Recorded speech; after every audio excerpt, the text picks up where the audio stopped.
avait été un peu tracassé, à tort ou à raison, enfin peu importe. Voici le dernier moment de Georges Brassens. Dans une maison discrète de Saint-Gély-du-Fesque, au cœur d'une fin d'automne immobile, il repose dans un silence qui n'a plus rien à voir avec celui qu'il a célébré toute sa vie dans ses chansons. La lumière douce qui traverse les volets semble hésiter avant d'effleurer son visage, comme si même le jour avait compris qu'il ne fallait pas troubler un homme qui avait tant lutté, tant caché, tant protégé. Depuis des mois, son corps affaibli ploie sous les suites d'un cancer du côlon, une maladie qu'il n'a jamais revendiquée ni exposée, préférant laisser croire que tout allait bien, que les douleurs n'étaient qu'un passage, qu'un simple caprice du destin.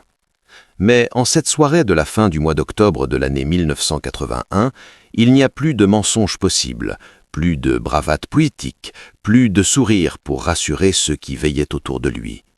Ce moment suspendu est l'ultime face cachée d'un homme qui avait bâti son œuvre sur la liberté et pourtant affronté la souffrance dans la plus totale discrétion. Dans cette pièce où l'air semble se figer, un paradoxe immense flotte encore, presque palpable. Comment celui qui avait chanté l'insoumission, l'amour farouche, l'humour tendre et la fraternité, pouvait-il se retrouver prisonnier d'une douleur silencieuse qu'il refusait de nommer ? Lui qui avait défié les codes, les morales toutes faites, les hiérarchies, les hypocrisies sociales, semblait soudain vaincu, non pas par le monde extérieur, mais par un ennemi bien plus intime et implacable. Dans son entourage proche, peu savaient réellement l'étendue du combat qu'il menait depuis la fin de l'année précédente. Il n'en parlait presque jamais, détournant la conversation, minimisant ses symptômes, refusant d'incarner le rôle du malade que l'on plaint.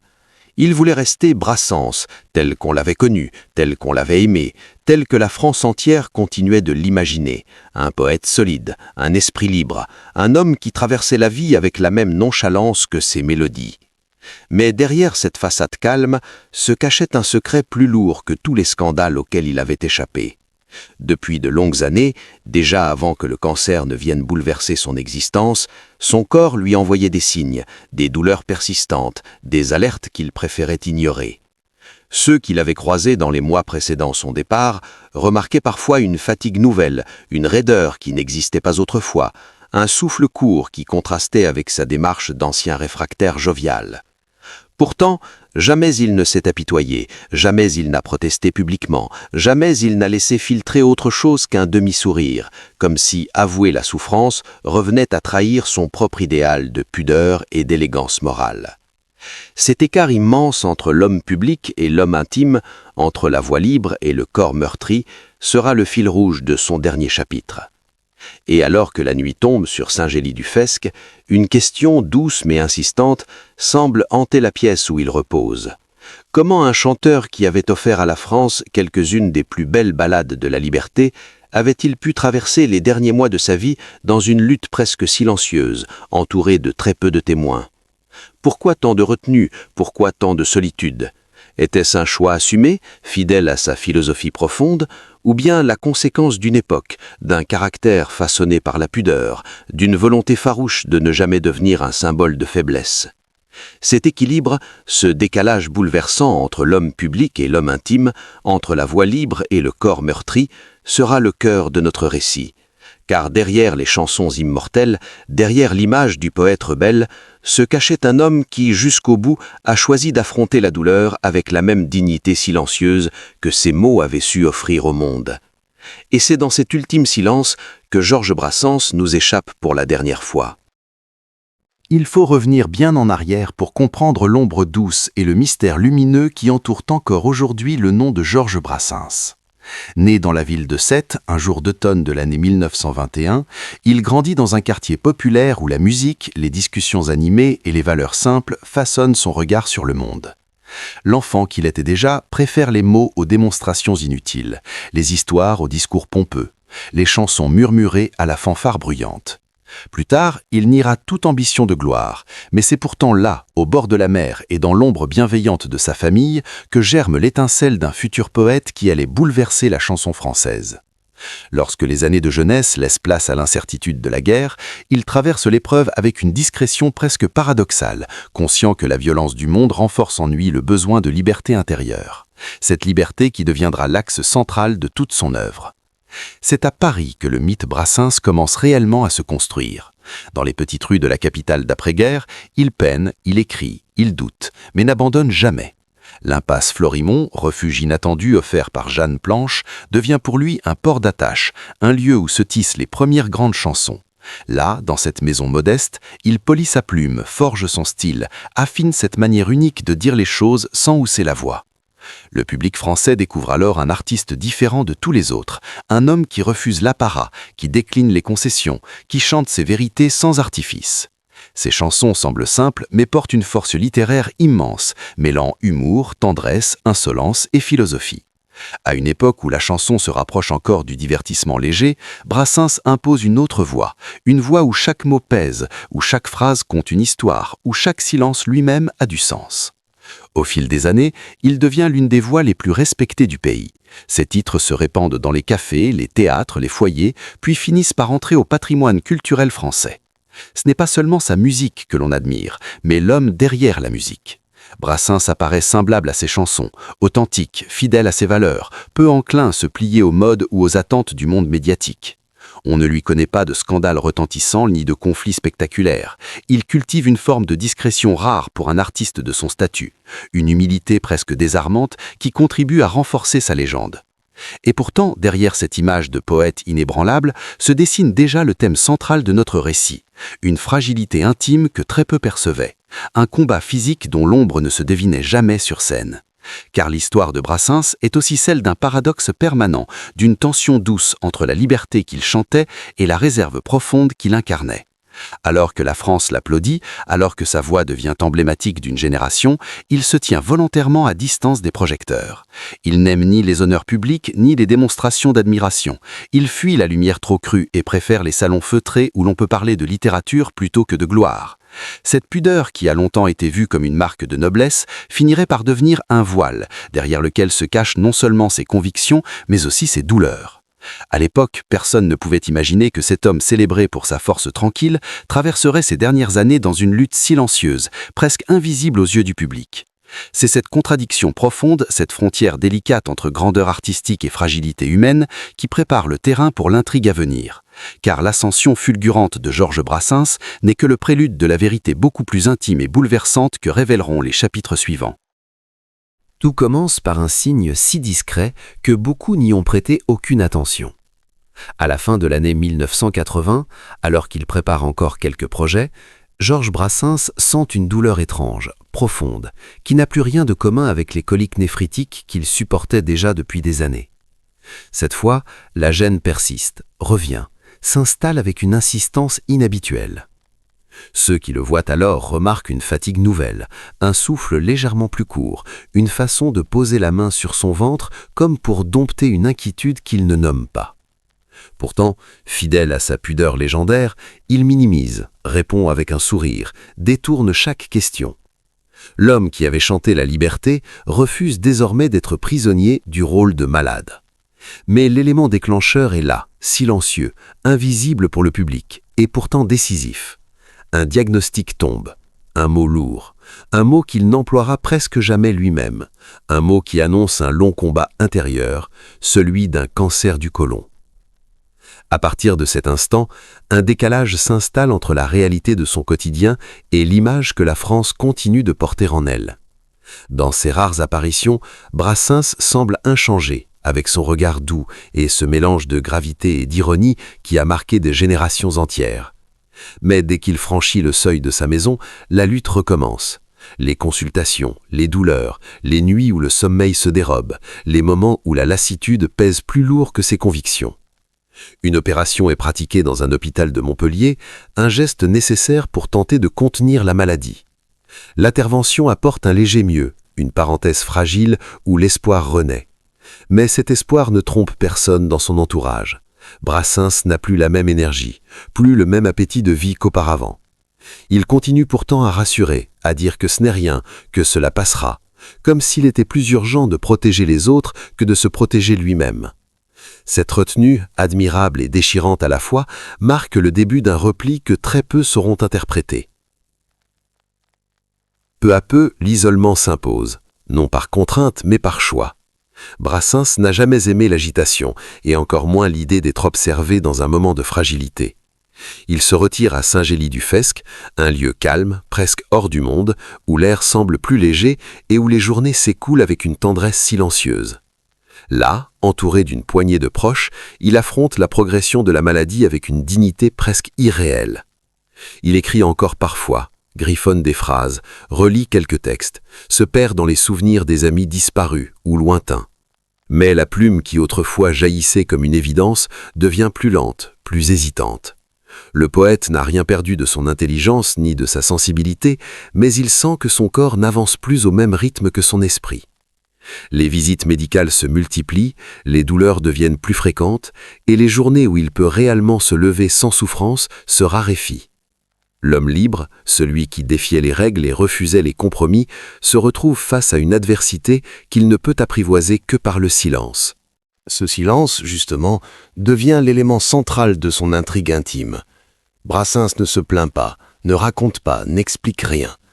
Il garde pour lui ce que d'autres auraient partagé, il porte seul ce que beaucoup auraient crié. Cette attitude trouble parfois ceux qui l'aiment. Comment l'aider s'il refuse d'être aidé? Comment alléger ses peines s'il s'enferme dans une pudeur si stricte qu'elle devient presque un rempart? Pourtant, ceux qui le connaissent bien comprennent que ce choix n'est pas de la distance, mais une forme extrême de fidélité à lui-même. Brassens n'a jamais souhaité être un symbole de souffrance. Il veut rester un poète, pas une figure tragique. Il veut qu'on se souvienne de lui pour la force de ses mots, pas pour la faiblesse de son corps. Cette conviction crée un paradoxe déchirant. En voulant se protéger des regards, il laisse planer autour de lui une aura de mystère, comme si ses douleurs appartenaient à un autre monde, inaccessible, presque sacré. C'est cette frontière invisible entre son être public et son être intime qui précipite la suite des événements. Dans les dernières semaines, cette lutte silencieuse atteint un point de non-retour. L'opération supplémentaire effectuée à Paris n'a apporté qu'un répit éphémère. La maladie progresse avec une lenteur implacable, affaiblissant chaque jour un peu plus l'homme qui autrefois semblait invincible dans sa douceur. Les proches qui veillent autour de lui observent ce déclin avec un mélange de douleur et d'admiration. Brassens reste d'une courtoisie bouleversante, d'une lucidité sans faille, mais il sait que la fin approche. Il ne s'effondre jamais, ne cède jamais à la panique ni au désespoir, comme s'il voulait prouver que même la souffrance la plus profonde peut être affrontée sans renier sa propre philosophie. Le public, lui, ne sait presque rien. Les journaux ne parlent pas de sa maladie, les annonces sont rares, et la France continue d'imaginer Brassens comme un poète retiré, peut-être fatigué, mais toujours présent, toujours là, quelque part. Pourtant, derrière les murs de sa maison paisible, sa bataille touche à son terme. Et c'est dans ce contraste immense entre l'immensité de son œuvre et la fragilité extrême de ses derniers jours que se joue le cœur même de son histoire. Le paradoxe d'un homme dont la voix avait porté la liberté, mais dont le corps, à la fin, s'est laissé emporter dans un silence que lui seul avait choisi. Il existe des vérités qui ne se révèlent qu'après le départ d'un homme, comme si le silence avait besoin de temps pour laisser remonter ce qui fut enfoui. Dans le cas de Georges Brassens, cette vérité noire ne ressemble pas à un scandale, ni à un secret honteux. Elle s'apparente plutôt à une lumière tamisée qui éclaire enfin un pan de sa vie que lui-même avait choisi de laisser dans l'ombre. Ceux qui l'ont côtoyé dans les dernières années racontent qu'il parlait très peu de lui, encore moins de sa santé. Pourtant, un élément revient sans cesse dans les témoignages, comme une note répétée dans une chanson trop pudique. La souffrance qu'il portait depuis bien avant la maladie déclarée. Ces douleurs récurrentes aux reins, que beaucoup considéraient comme de simples ennuis chroniques, avaient façonné un rapport au corps où l'endurance tenait lieu de confession. Brassens n'était pas l'homme qui cherchait le réconfort. Il était l'homme qui préférait cacher sa propre fragilité pour ne pas troubler la paix des autres.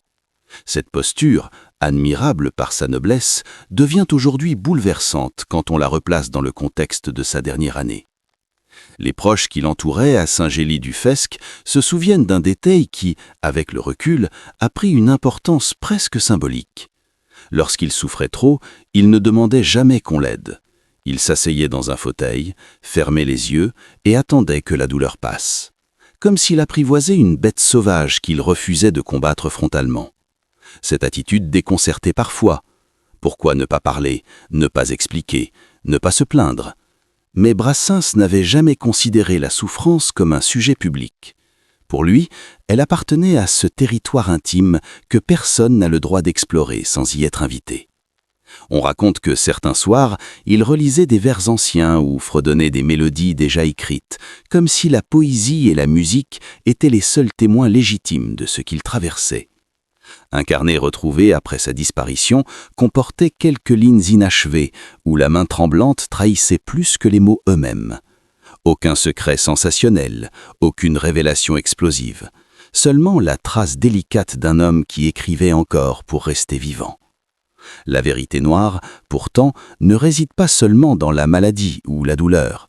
Elle se trouve aussi dans la perception que le public, les médias et même l'industrie musicale avaient de lui. Georges Brassens était considéré comme une figure solide, presque intemporelle, un homme dont la voix semblait défier le passage du temps. On imaginait qu'il vivrait longtemps, qu'il continuerait à incarner cette liberté douce et impertinente qu'il avait si magnifiquement offerte à la France. Lorsque la nouvelle de son affaiblissement est arrivée aux oreilles de quelques cercles, beaucoup n'y ont pas cru. Brassens malade? Brassens vulnérable? Cela paraissait impossible, presque inconcevable. Ce déni collectif, nourri par l'admiration et l'illusion d'intangibilité, a contribué au sentiment d'isolement qu'il ressentait. Non pas parce qu'on l'abandonnait, mais parce qu'on attendait de lui ce qu'aucun être humain ne peut offrir, l'invincibilité. Dans ce contraste, une forme de culpabilité implicite se dessine, non pas contre des personnes, mais contre une époque qui peinait à imaginer que ces géants avaient eux aussi un corps faillible. Un autre élément, discret mais poignant, appartient à cette vérité souvent oubliée. Dans les derniers mois, Brassens recevait peu de visites, non par indifférence des autres, mais parce qu'il refusait qu'on le voie diminuer. Ceux qui ont pu l'approcher parlent d'un homme encore doux, encore attentif, encore lucide, mais dont la voix devenait plus basse, le regard plus profond. On dit qu'il écoutait davantage qu'il n'est parlé, qu'il souriait avec cette bienveillance tranquille qui avait marqué toute sa vie. Un jour, un de ses proches raconta qu'il observait longuement un rayon de lumière glisser sur le mur, comme s'il retrouvait dans ce détail simple la beauté qu'il avait toujours cherchée dans ses chansons. Ce moment, insignifiant en apparence, résume pourtant la délicatesse de son âme. Brassens, jusqu'au bout, a cherché la poésie dans la moindre bribe du réel, même lorsque la souffrance faisait vaciller son souffle.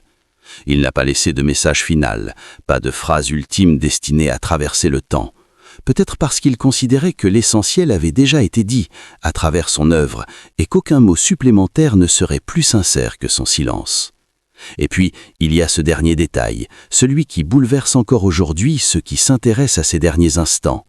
Lorsque la nuit tombe sur Saint-Gély-du-Fesque, en cette fin d'octobre de l'année 1981, Brassens est entouré de très peu de témoins. Il n'y a pas d'agitation, ni d'effusion dramatique, ni d'éclat de voix. Il s'éteint comme il a vécu, dans une retenue presque absolue, avec cette dignité rare qui transformait chaque geste, même le plus fragile, en un acte profondément humain. Plus tard, certains évoqueront un visage apaisé, d'autres un silence presque sacré. Il n'existe aucune photographie de ce moment, aucun enregistrement, aucune trace visuelle qui viendrait altérer ou figer cet adieu. Et c'est peut-être mieux ainsi. Sa dernière image nous échappe, mais elle nous oblige à imaginer, à ressentir, à accepter que même les voix les plus libres doivent un jour déposer les armes. Dans cette invisibilité, dans cette pudeur ultime, se trouve la vérité noire de Georges Brassens. Sa fin n'est pas un effondrement, mais un murmure. Un murmure qui, dès qu'on l'écoute vraiment, éclaire d'un jour nouveau tout ce qu'il avait tenté de nous dire. Lorsque l'on observe avec le recul nécessaire le parcours de Georges Brassens, une évidence s'impose, douce et douloureuse à la fois. Cet homme qui a tant chanté la liberté n'a jamais voulu qu'on s'attarde sur sa propre vulnérabilité. Il a façonné un idéal où la pudeur constituait une forme suprême de dignité, un espace inviolable que ni les journalistes, ni le public, ni même certains proches ne pouvaient franchir. Ainsi, la discrétion entourant sa maladie n'est pas une omission, mais un choix, un geste cohérent avec toute sa philosophie. C'est là que réside l'un des paradoxes les plus émouvants de sa vie. L'artiste qui osait tout dire dans ses chansons ne disait presque rien de lui-même. Cette retenue, loin de diminuer sa légende, l'approfondit. Elle nous rappelle qu'un créateur peut transmettre l'essentiel de sa vérité sans jamais dévoiler ses ombres les plus intimes. À travers les témoignages, l'histoire médicale et les rares confidences des dernières années, on comprend que Brassens n'a pas cherché à créer un mystère. Le mystère est né malgré lui, dans cet espace de silence qu'il avait cultivé depuis toujours. Il n'a jamais voulu être un symbole tragique ni un héros souffrant. Il n'a jamais interprété son existence sous l'angle du drame. Il a simplement continué à vivre selon les mêmes principes qui avaient guidé sa jeunesse, son œuvre et sa maturité. La simplicité, la fidélité à soi et le refus de toute mise en scène. Certains diront que cette posture l'a isolé, qu'elle l'a peut-être privé de soutien dans les moments les plus difficiles. D'autres y verront une forme de souveraineté personnelle, un ultime acte de liberté. Comme souvent avec Brassens, les deux lectures coexistent sans s'annuler, dessinant un portrait nuancé qui résiste aux interprétations trop rapides. Il est également important de considérer l'écart entre ce que le public projetait sur lui et ce qu'il vivait réellement. Pour beaucoup, Brassens incarnait une solidité presque mythique, une voix qui semblait ne connaître ni l'usure ni la fragilité. Cette perception collective, forgée de par des années de respect et d'admiration, a paradoxalement contribué à effacer l'homme derrière le mythe. On l'imaginait éternel, comme si ses chansons avaient suspendu le temps autour de lui. Pourtant, son départ rappelle une vérité plus humble et universelle. Même les figures les plus lumineuses demeurent humaines. Cette prise de conscience n'enlève rien à sa grandeur. Au contraire, elle lui rend une forme de profondeur nouvelle, celle d'un homme qui, dans sa pudeur extrême, a choisi de ne jamais transformer sa souffrance en spectacle. Alors, que retenir de ce destin ? Peut-être ceci, la dernière leçon de Brassens n'est ni une chanson ni un aphorisme, mais un silence. Un silence qui nous invite à réfléchir à la manière dont nous percevons nos artistes, nos symboles, nos héros. Avons-nous tendance à leur prêter des forces qu'ils ne possèdent pas ? Attendons-nous d'eux une perfection qui nie leur humanité ? Le cas de Brassens soulève ces questions avec une douceur qui lui ressemble. Et vous ? Qu'en pensez-vous ? Ce destin aurait-il pu être différent si Brassens avait accepté de montrer davantage sa fragilité ? Ou bien cette fragilité faisait-elle partie intégrante de son génie, de cette lumière intérieure qui continue aujourd'hui encore à toucher ceux qui l'écoutent ? Il y a des adieux qui ne se donnent pas vraiment, des départs qui semblent glisser entre les doigts comme une poignée de sable trop fin. Celui de Georges Brassens appartient à cette catégorie rare, faite de nuances et de silence, d'ombres douces et de lumière tamisée. En cette fin d'octobre de l'année 1981, le monde n'a pas assisté à une disparition spectaculaire, mais à l'extinction délicate d'une voix qui avait bercé tant de consciences. Le poète n'a rien dit, n'a rien annoncé, n'a rien voulu expliquer. Il a simplement laissé la nuit l'englober, avec la même simplicité qui avait guidé toute son existence. Dans cette retenue ultime, il a offert à ceux qui l'aimaient un dernier cadeau, celui de ne pas trahir sa propre pudeur. Et cette pudeur, aujourd'hui encore, nous touche peut-être plus que n'importe quel mot. Lorsque l'on repense à sa vie, aux chansons qui ont façonné des générations, à ce timbre grave qui semblait converser avec la vérité elle-même, on réalise qu'il avait construit bien plus qu'une œuvre. Il avait bâti un refuge. Ces mélodies n'étaient pas seulement des airs, elles étaient des abris pour les âmes inquiètes, un lieu où l'on pouvait respirer, sourire, réfléchir. Brassens ne cherchait pas à convaincre, encore moins à séduire. Il offrait simplement sa vision du monde, un monde où l'humour adoucit les blessures, où la poésie éclaire les recoins les plus sombres, où la liberté se vit sans fracas. Son départ silencieux n'est donc pas une contradiction, mais l'ultime preuve d'une cohérence profonde. Il a quitté la vie comme il l'avait traversée, en évitant les lumières trop vives, en se tournant vers l'essentiel.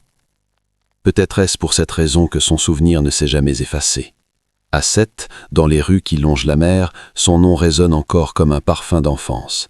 À Paris, dans l'impasse Florimond, on pourrait presque croire que sa silhouette veille quelque part, prête à murmurer un vers. Dans les maisons où l'on écoute ses disques, dans les cafés où l'on fredonne ses refrains, dans les voix de ceux qui le citent sans même s'en rendre compte, il demeure une présence discrète mais tenace. Brassens n'est pas devenu un fantôme tragique, il est devenu un souffle qui circule encore entre les pages des poèmes qu'il aimait, entre les accords qu'il caressait sur sa guitare, entre les silences qu'il savait mieux que quiconque apprivoiser. Certains artistes disparaissent, Lui, il demeure, parce qu'il a laissé plus qu'un héritage, il a laissé une manière d'être au monde. Alors, comment conclure l'histoire d'un homme qui détestait les conclusions? Peut-être en acceptant que certains adieux ne se prononcent jamais vraiment. Brassens n'a pas eu de dernière phrase, pas de mots destinés à la postérité, il n'en avait pas besoin. Sa vie entière forme déjà un message, une invitation à la simplicité, à la délicatesse, à la lucidité. Certains adieux sont devenus invisibles, jusqu'à ce que l'on les raconte enfin.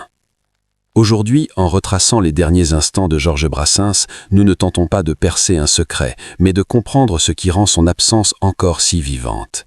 Une émotion demeure, une empreinte douce, une cicatrice lumineuse. Et dans le silence qu'il a choisi, on entend encore, très faiblement, comme un écho, la voix de celui qui savait que les mots les plus forts sont parfois ceux que l'on ne dit pas.